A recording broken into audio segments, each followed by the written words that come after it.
আমার আল্লাহ বলেন, হে পৃথিবীর মানুষ, হে আমার বান্দারা, তোমরা দুনিয়ার মধ্যে গিয়েছো, আমি তোমাদেরকে দুনিয়ার মধ্যে পাঠাইলাম।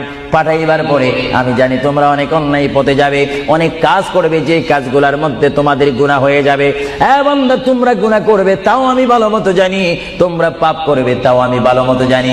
বান্দারে, পাপ করার পরে, গুনাহ করার পরে একাই কি মসজিদের মধ্যে তোমরা কেঁদেছো, রব্বানা যালামনা, বলেন রব্বানা যালামনা আনফুসানা ওয়া ইল্লাম তাগফির লানা ওয়া তুরহামনা লানাকুনান্না মিনাল খাসিরিন বলে বলে মসজিদে কেঁদেছো, আসরের নামাজ পড়ে কেঁদেছো, যোহরের নামাজ পড়ে কেঁদেছো, মাগরিবের পড়ে কেঁদেছো, এশার নামাজ পড়ে কেঁদেছো। এ বান্দা, নামাজের মুসল্লা যখন বসে যাও, আমি আল্লাহকে তোমরা বারবার বলো, আল্লাহ গো আমার গুনাহ মাফ করে দাও।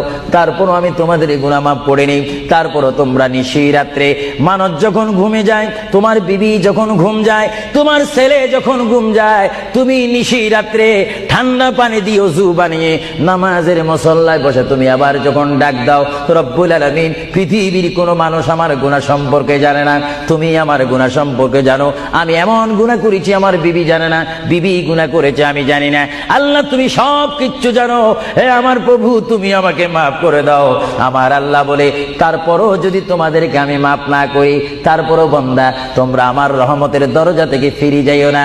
আমি তোমাদেরকে হুকুম দিচ্ছি, ওয়ালাউ আন্নাহুম ইয যালামু আনফুসাহুম জাউকা, বান্দারে, যদি গুনাহ করে ফেলো, আমার রহমত থেকে মুখ ফিরিয়ে তুমি চলে যাইও না।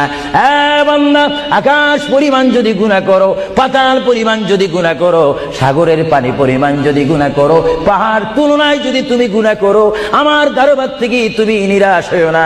বান্দা, আমি তোমাকে একটি রাস্তা বাতাই দিচ্ছি, একটি পথ তোমাকে আমি দেখাই দিচ্ছি। সেই পথটি কোন পথ তোমরা জানো? ওয়ালাউ আন্নাহুম ইয যালামু আনফুসাহুম জাউকা, বান্দারে, যখন তোমরা বরবাদ হয়ে যাবে, তখন তোমাদেরকে একটা পথ আমি তোমাদেরকে দেখাই দিলাম। সেই পথটির নাম হচ্ছে আমার রাসূলের মদিনা। জোরে বলেন সুবহানাল্লাহ। বান্দা, আমার নবীর দরবারে গিয়ে কেঁদে কেঁদে তোমরা বলো, ইয়া রাসূলুল্লাহ, ইয়া হাবিবাল্লাহ, আয়া আকা, ইয়া রাসূলুল্লাহ। আল্লাহ কোরআনে বলেছে, ওয়ালাউ আন্নাহুম ইয যালামু আনফুসাহুম জাউকা ফাস্তাগফিরুল্লাহ ওয়াস্তাগফার লাহুমুর রাসূল।